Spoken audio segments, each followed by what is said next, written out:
मन्सी चल्नु अपोनेन्ट टिमको लागि कति घाटा हुनुहुन्छ त्यो हामीले हिजो थाहा पायौं। नमस्ते एन्ड वेलकम टु क्रिकेट चौतारी। स्कटल्यान्डले नेपाललाई 34 रनले हरायो र नेपालको कमजोरीहरू पनि धेरै उजागर गरेर गयो। यो भिडियोमा कम्प्लिट ब्रेकडाउन गर्नेछौँ यो म्याचको। फर्स्टमा स्कटल्यान्डले टस जितेर पहिला ब्याटिङ गर्ने निर्णय लियो र यो डिसिजन सही साबित पनि भयो। अन्तिममा पावर प्लेबाट नै एग्रेसिभ स्टार्ट गर्यो जर्ज मन्सी र मैकमुलनले। मन्सी र मैकमुलनले 100 रनको पार्टनरशिप पनि गर्यो, त्यो पनि 56 बलमा। यो म्याच डिफाइनिङ मोमेन्ट थियो।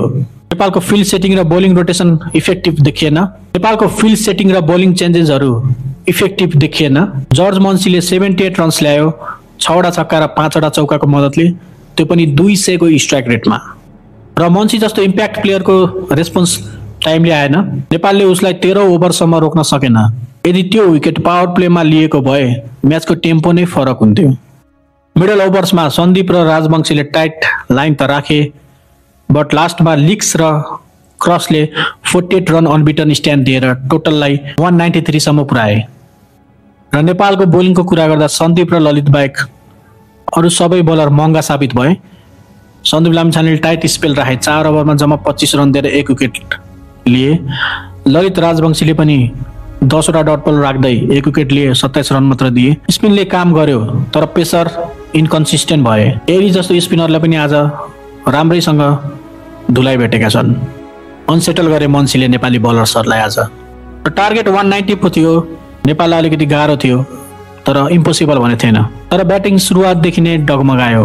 फर्स्ट पावर प्लेमा 43 रन जम्मा र त्यो पनि 4 विकेटको क्षतिमा। टप अर्डर फुल्ली कोल्याप्स र आसिफ शेखको अनफर्चुनेट रनआउट टर्निङ पोइन्ट भयो। भीम र आसिफ 26 रनको क्विक पार्टनरशिप पनि गर्दै थिए। आसिफ टचमा देखिराखेको थिए, बााउन्ड्री हानिराखेको थिए सजिलै। हालाकि इन्फर्म ब्याट्सम्यान आसिफ थिएनन्। आजको म्याचमा एग्रेसिभ स्टार्ट देखाइराखेको थिए तर सडन रनआउट भयो जुन एकदम एभोइडेबल थियो। यो रनआउटले मोमेन्टम नै तोड्यो। प्रेसर रोहित र आरिफमा पर्यो र जहाँबाट नेपालको ब्याटिङ कोल्याप्स सुरु भयो। मिडल ओभरमा केही फाइट ब्याक त देखायो। रोहित पौडेल र दिपेन्द्र सिंह एरीले 42 रन पार्टनरशिप गरे तर रन रेट स्लो थियो। एरीले 34 रन बनाए तर 33 बलमा, अलि स्लो रेटमा। लोकेश, सन्दीप, हरिजन सबै छिटै आउट हुनु पुगे। तर म्याचको सबैभन्दा ठुलो पोजिटिभ रूपेश सिंह रहे। उनले लेट फाइट ब्याक देखाए। 42 बलमा 43 रनको शानदार पारी खेले, 3 छक्का र 1 वटा चौकाको मद्दतले। र यो नेपालको सबैभन्दा बढी एग्रेसिभ इनिङ थियो तर उनलाई साथ दिने कोही भएनन् र नेपाल फिनिस लाइनसम्म पुग्न सकेन। स्कटल्यान्डले पावर प्लेमा गेम जित्यो, नेपालले पावर प्लेमै हार्यो। फर्स्ट पावर प्लेमै boundary striking, dot ball pressure सबै नेपालको विपरीतमा भयो र नेपाल हार्न पुग्यो। नेपालले मिडल अर्डरमा रिबिल्ड त गर्यो तर म्याच जित्नलाई जुन एग्रेसन चाहिन्छ त्यो रिदम पाउन सकेन।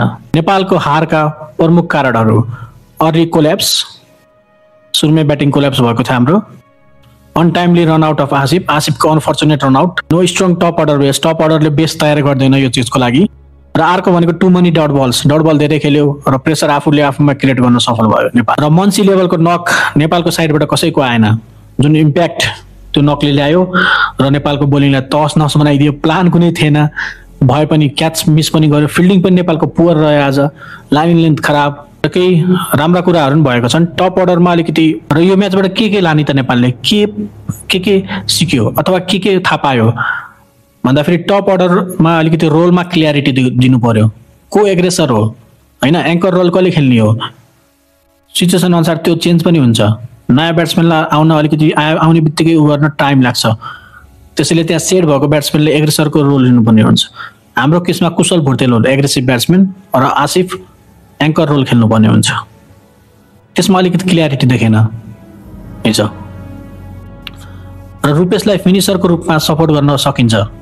रुपेशले बााउन्ड्री हिटिङ एबिलिटी देखाएका छन् होइन, फाइटिङ स्पिरिट पनि देखाएका छन् र उनलाई फ्युचर म्याचेसहरूमा फिनिसरको रूपमा सपोर्ट गर्न सकिन्छ। र एरी जस्तो प्लेयरलाई बिचमा उनी एकदम स्लो भयो के, विकेट गएको छ, ठिक छ, प्रेसर छ, रिबिल्ड मात्र गर्ने होइन, इनिङलाई कसरी एसिलेट गर्ने त्यो पनि सिक्नुपर्छ। बिचमा बााउन्ड्री पनि त चाहियो नि त, खालि दौडेर मात्र त हुन्न, त्यो कुरा छ।